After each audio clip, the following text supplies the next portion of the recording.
নিধারামপুর গ্রামে রমেশ আর রমেশের মা বসবাস করত। রমেশের বাবা কিছুদিন আগেই মারা গেছে। তারা দুজন মা ছেলে অনেক কষ্টে দিন কাটাতো। রমেশের বাবা মারা যাবার পর থেকে তাদের কোনো আত্মীয় স্বজন তাদের সাথে আর কোনো যোগাযোগ রাখেনি।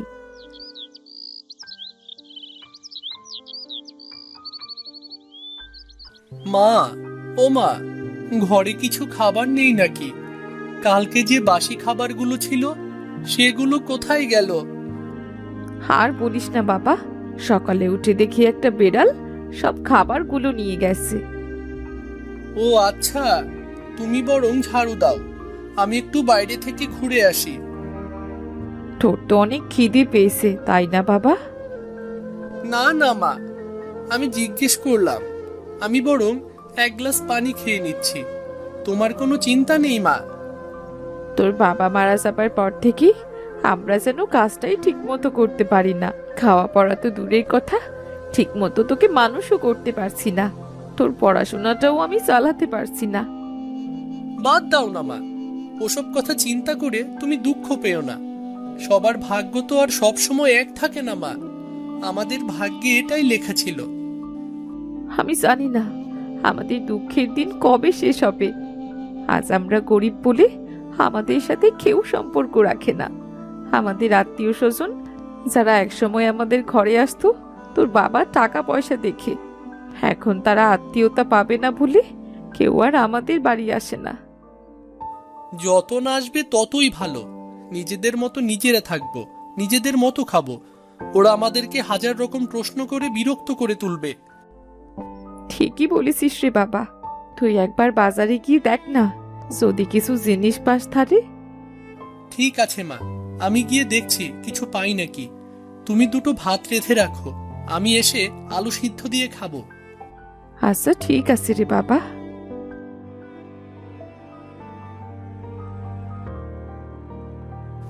কি রে হরিশ, কোথায় যাচ্ছিস? কোথায় যাব কাকা, আমার সবজির দোকানে যাচ্ছি আমি। তোর বেশ ভালোই ব্যবসা চলছে, বল। হ্যাঁ কাকা, মানুষের ভালোবাসায় ব্যবসাটা খুব ভালোই চলছে। এই একটা ব্যবসাতেই তো ভরসা, সেটা যদি ভালোভাবে না চলে তাহলে আমরা কি করে চলবো বলো? হ্যাঁ, তা তো বটেই। রমেশের বাবা মরে যাওয়ার পর থেকে তোরাই তো বাজারের ভালো সবজির ব্যবসা করছিস। তোর দোকান তো ভালোভাবেই চলবে, তুই দেখে নিস, আমি বলে দিলাম। হ্যাঁ হ্যাঁ কাকা, খুবই দুঃখের বিষয়। কি থেকে কি হয়ে গেল, হঠাৎ সবজি বিক্রি করতে করতে বুকে যন্ত্রণা, তারপর কিছুক্ষণের মধ্যেই কি থেকে কি হয়ে গেল। সত্যি আমার অনেক কষ্ট হয়, অনেক কষ্ট হয়। আচ্ছা, ওর পরিবারের ছেলে আর বউ কেমন আছে বল দেখি? খেয়ে দিয়ে বাঁচতে পারে তো নাকি?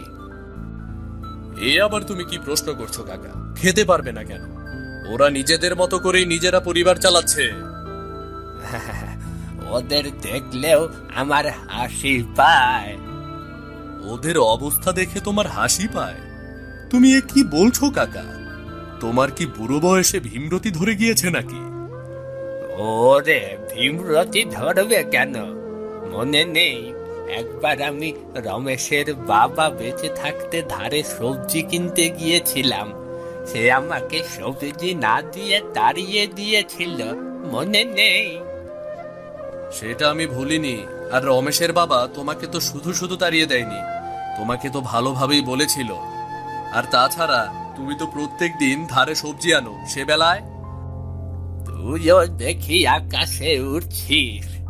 তোর সাথে কথা বলে আমার ভালো লাগছে না, তুই এখান থেকে যা তো, যা এখান থেকে। হ্যাঁ হ্যাঁ, যাচ্ছি যাচ্ছি। এই বলে হরিশদা ওখান থেকে চলে গেল। ওদিকে বাজারে রমেশ, এই নিয়ে যান নিয়ে যান, খুব স্বল্প মূল্যে আবার থেকে সবজি নিয়ে যান সবাই। এই এই সবজি নিয়ে যান, এই সবজিতে কোনো ভেজাল নেই। আরে আরে আরে, কি ব্যাপার রমেশ, তোর এই কালো বুকটা আমাকে দেখাতে এলি কেন এই সকাল সকাল? আর কোনো কাজ পাস নাই নাকি? যা যা যা যা। কাকা, তোমার কাছে একটা অনুরোধ ছিল, তুমি আমার অনুরোধটা রাখবে? টাকা ছাড়া আমি তোকে কোনো সবজি দেব না, তুই যাই বলিস না কেন। কাকা, তুমি তো আমাদের অবস্থাটা জানো, অন্তত কিছু সবজি যদি আমাদেরকে দিতে, আমরা টাকাটা আস্তে আস্তে মিটিয়ে দিতাম। আমরা তো প্রতিদিন তোমার কাছ থেকে সবজি নিচ্ছি না। এই তো হচ্ছে ভয়। তোদের মা ছেলের যে অবস্থা, তোরা কোন দিন না কোন দিন ফুরুত করে পালিয়ে যাবি, তখন আমি কি করব বসে বসে? বল বল। তুমি এরকম ভাবছো কেন কাকা?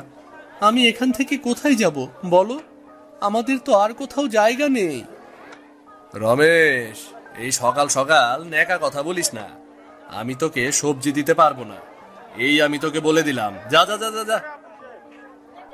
একটু দয়া করো না কাকা।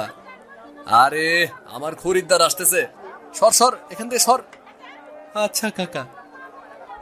রমেশ ওখান থেকে চলে গেল অন্যদিকে। আরে, ওই তো রমেশের মা আসতেছে মনে হচ্ছে। যাই যাই, একবার কথা শুনিয়ে দেই। এই যে দাঁড়াও, তোমার সাথে কিছু কথা আছে আমার। দাঁড়াও দাঁড়াও। এই বলতেই বৃদ্ধ লোকটা মাথা ঘুরে পড়ে গেল। তখনই রমেশের মা বলে উঠল, আরে কাকার হলোটা কি? উনি এভাবে কেন অজ্ঞান হয়ে পড়লেন? না না, ওনাকে তো এভাবে ফেলে রাখা যায় না। আমি বরং আশপাশের লোকেদের ডাকি, ওনাকে আমাদের বাড়িতে নিয়ে যাই। আমাকে যেন কিছু বলতে চাচ্ছিলেন, মনে হয় শরীর খারাপের কথাই বলতে চাচ্ছিলেন। কিছুক্ষণ পর রমেশদের বাড়িতে আশা এলো। হোগো, কেউ কি আসো বাড়িতে? একটু বেরিয়ে এসো। হ্যাঁ বলো আশা, তুমি ডাকছো কেন? কিছু দরকার নাকি? দরকার তো ছিল বটেই। শুনলাম চাচা নাকি তোমাদের বাড়ি আসেন, তা কি হয়েছে উনার? ওনার তো বয়স হয়েছে, তাই মনে হয় শরীরটা একটু খারাপ।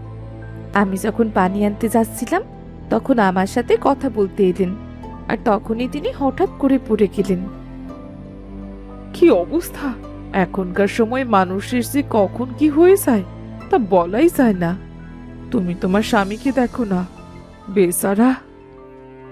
আবার ও কথা তুলছো কেন ভাবি? কাকা সুস্থ হয়ে যাক, সেটাই আমি চাই। এই জন্যে দুজন লোক ডেকে ওনাকে আমি বাড়িতে নিয়ে এসেছি। হ্যাঁ হ্যাঁ, সেটা আমিও চাই। আমি কি চাই না যে কাকা সুস্থ হয়ে যাক? আমি কি সেই কথা বললাম? ঝগড়া করো না তো ভাই। আচ্ছা, তুমি কি কাকার সেবা করবে? ওনার কাছের লোক তো কেউ নেই, একজন ছেলে, তাও তো পাত্তাই দেয় না। সে বিয়ে করে বউ নিয়ে গেছে, বাবার একটা বারও খোঁজ খবর নেয় না। ওনার সেবা আমিই করব। আমার তো মা ছেলে সংসার, দুজন মিলে ঠিক সামলে নিতে পারবো। আমি সে কথাই বলতে এসেছিলাম গো। আসলে আমার হাতেও তেমন সময় নেই, নিজের ঘর সংসার নিয়ে জ্বলে যাচ্ছে। তাই জন্যই বলছিলাম, ভুলেও যেন আমার ঘরে পাঠিয়ে দিও না। তবে আমি এলাম, কেমন?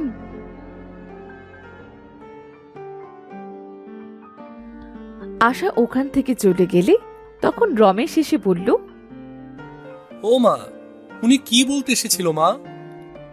কি আর বলবে, ভেবেছিল কাকাকে হয়তো ওর ঘরে পাঠাবো, যাতে না পাঠাই সেই ব্যবস্থাই করতে এসেছিল। ওসব মানুষের মানসিকতা ওরকমই থাকে, বাদ দাও, ঘরে চলো।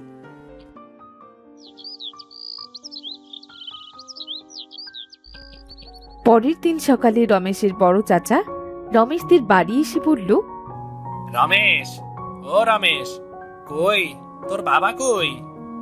এরই মধ্যে রমেশের মা বাইরে এলো। আরে, আপনাকে তো ঠিক চিনতে পারলাম না। তুমি নিশ্চয়ই রমেশের মা, তাই না? দেখো দেখো, তুমি আমাকে চিনতে পারলে না, কিন্তু আমি তোমাকে ঠিকই চিনতে পারলাম, দেখেছো? কিছু মনে করবেন না, আমি সত্যিই আপনাকে চিনতে পারছি না। রমেশের বাবাকে ডাকো, রমেশের বাবা ঠিকই আমাকে চিনতে পারবে। আমি দুঃসম্পর্কের এক আত্মীয়। কিন্তু ওকে আর কি করে ডাকবো? ও তো চলে গেছে আজ 6 মাস হলো। তার মানে আমি তো জানতামই না ব্যাপারটা। এতটুকু বয়সে ওর কি হয়েছিল? আপনি আর কি করে জানবেন বলুন? ইস, আমি যদি আগে জানতাম তাহলে তোমাদের সাথে অনেক আগেই আমি দেখা করে যেতাম। হ্যাঁ হ্যাঁ, তোমাদের আর কোনো চিন্তা নেই। আমি এখানে বেশ কিছুদিন থাকবো, জমিয়ে খাওয়া দাওয়া হবে। আসুন, ভেতরে আসুন। এই বলে কানাইদা আর রমেশের মা ঘরের ভেতর এলো। ঘরে গিয়ে কানাইদা বলল, ইনি কে? এনাকে দেখে মনে হচ্ছে অসুস্থ। ইনি হচ্ছেন পাড়ার একজন কাকা। আমার সাথে কথা বলতে গিয়ে মাথা ঘুরে পড়ে গিয়েছিল, আর এর জন্যে আমি ওনাকে সাথে করে এনেছি। ও, তা ভালোই করেছো। আজকে আপনার জন্য কি রান্না করব বলুন তো? কি খাবেন আপনি? আসলে আমি বেগুন খেতে একটু বেশি ভালোবাসি। আমার গিন্নিও অনেক বছর আগে মারা গেছে। তা তোমার হাতের তৈরি বেগুনের তরকারি খেতে আমার খুব ইচ্ছে করছে গো। ঠিক আছে, আপনি একটু বসুন, আমি ব্যবস্থা করছি। রমেশ, একটু বাইরে আয় তো। এই বলে রমেশ আর ওর মা বাইরে চলে গেল। বাইরে গিয়ে রমেশ বলল, মা, তুমি তো ওনাকে বলে দিলে বেগুনের তরকারি রান্নার কথা, কিন্তু বেগুন কেনার মতো আমাদের টাকা কোথায়? এখন ওসব কথা বলিস না বাবা, শুনতে পেলে অসুবিধা আছে। উনি আমাদের অতিথি। এক কাজ কর, তুই বরং বাজারে গিয়ে হরিশ কাকার কাছ থেকে কিছু বেগুন কিনে নিয়ে আয়। কিন্তু ধারে কি বেগুন দেবে? অন্যদের মতো করবে না তো আবার? তোর হরিশ কাকা অমন মানুষ নয় রে, তুই একবার শট করে গিয়ে বেগুন নিয়ে চলে আয়। আচ্ছা মা। রমেশ হরিশ তার দোকানে গেল। আরে রমেশ বাবাজি, আয় আয়, কতদিন পর তোর দেখা। তা বল বাবা, কি নিবি তুই?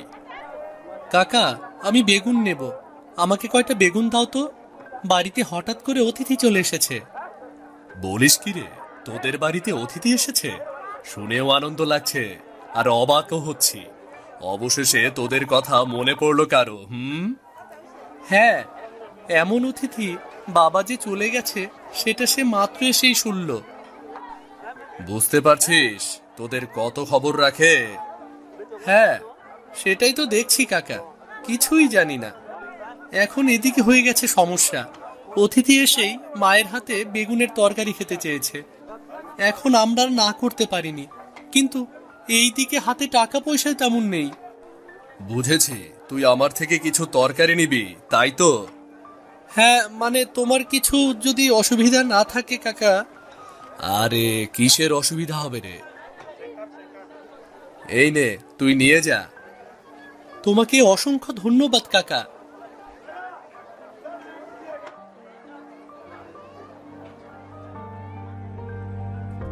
দুপুরবেলা কানাইদা খেতে বসে বলল, সে কি, আমি একা খেতে বসবো নাকি? তোমরা আমার সাথে বসো। না না, আগে আপনি খান, তারপর না হয় আমরা খাচ্ছি। তা বেশ বেশ, আমার আর তর সইছে না। সুন্দর বেগুনের তরকারির গন্ধ পেয়েছি। আশা করছি খেতেও খুব সুন্দর হবে। খেয়ে দেখি তো, একবার কেমন হয়েছে। এই বলে কানাইদা খেয়ে বলল, আহ সেই স্বাদ। সত্যি তোমার হাতে যেমন জাদু, কি স্বাদ। আমার খুব ভালো লেগেছে তোমার আদর আপ্যায়ন। বাহ বাহ। আপনি খেয়ে নিন, পরে কথা বলবেন। গরম জিনিস ঠান্ডা হয়ে গেলে খেতে ভালো লাগবে না। হ্যাঁ হ্যাঁ, ঠিকই বলেছ। আমি খেয়ে নিচ্ছি তাড়াতাড়ি। সত্যি কথা বলতে আমি তোমাদের পরীক্ষা নিচ্ছিলাম। অনেক পরিবার অতিথি দেখলে নাক সিটকায়, কিন্তু তোমাদের আর্থিক অবস্থা খুবই দুর্বল হওয়া সত্ত্বেও তোমরা আমাকে আপ্যায়ন করতে কোনো রকম দ্বিধাবোধ করনি। আমরা অমন নই, আমাদের ঘরে অতিথি এলে আমরা অনেক খুশি হই। হ্যাঁ, সে আমি দেখেই বুঝেছি। তোমরা যখন আমাকে এত আপ্যায়ন করলে, তখন আমারও তো কিছু একটা দিতে হয়। না না, আমাদের কিচ্ছু লাগবে না। আরে চুপ করো তো, সকালে তোমাদের জন্য একটু উপহার নিয়ে আসবো। সেই উপহারটা কিন্তু তোমাকে নিতে হবে, আর তার সাথে আমি যেটা বলবো সেটা করতে হবে। ঠিক আছে দাদা, যা বলবেন তাই হবে। আমি আপনার কথার অবাধ্য হব না। আপনি আমার বড় ভাইয়ের মতো। এখন আপনি তাড়াতাড়ি খেয়ে নিন। পরের দিন কানাইদার সকালে একটা ভ্যান নিয়ে আসলো। সে ভ্যান নিয়ে এসে রমেশকে ডাকতে লাগলো। রমেশ, রমেশ। তার ডাক শুনে রমেশ ও তার মা ঘর থেকে বেরিয়ে এলো। রমেশ ভ্যান দেখে বলল, এই যে, আপনি কি নিয়ে এসেছেন? হ্যাঁ, আপনি ভ্যান কেন এনেছেন? এই যে রমেশ, তোমার জন্য ভ্যান নিয়ে এসেছি। কিন্তু আমরা ভ্যান দিয়ে কি করব? আমরা তো ভ্যান চালাতে জানি না। আরে, তোমাদের ভ্যান চালানো জানতে হবে না। তোমরা ভ্যান ঠেলে নিয়ে বাজারে বসতে পারবে তো? হ্যাঁ, সেটা পারবো, কিন্তু আমরা তো কিছুই বুঝতে পারছি না। রমেশ, তোর মায়ের হাতের যা সুন্দর রান্না, আহ, বাজারে সে রান্না বিক্রি করতে পারলে সেই হবে রে। সেখানে তুই আর তোর মা মিলে রান্না করবি আর সেটা বিক্রি করবি, এবং সেটা আজ থেকেই করবি, কেমন? আজকে কি করে হবে? এতগুলো টাকার ব্যাপার, অন্তত খাবার দাবারের জন্য তো কিছু নিতে হবে। হ্যাঁ, তার জন্য তোমাকে চিন্তা করতে হবে না। আমি কি জন্য আছি। রমেশ বাবা। হ্যাঁ কাকা, বলুন। চল চল, তুই আর আমি একটু বাজারে যাই। আজকে অনেক বেগুন কিনে আনতে হবে। আজকে থেকে তোর মা আর তুই মিলে বেগুনের তরকারি আর ভাত বিক্রি করবি। চলুন কাকা, আপনাকে আমি হরিশ কাকার দোকানে নিয়ে যাচ্ছি। হ্যাঁ বাবা, তাড়াতাড়ি চল, এদিকে আবার ব্যবস্থা করতে হবে তো। এই বলে কানাইদা আর রমেশ দুজন চলে গেল বাজারে।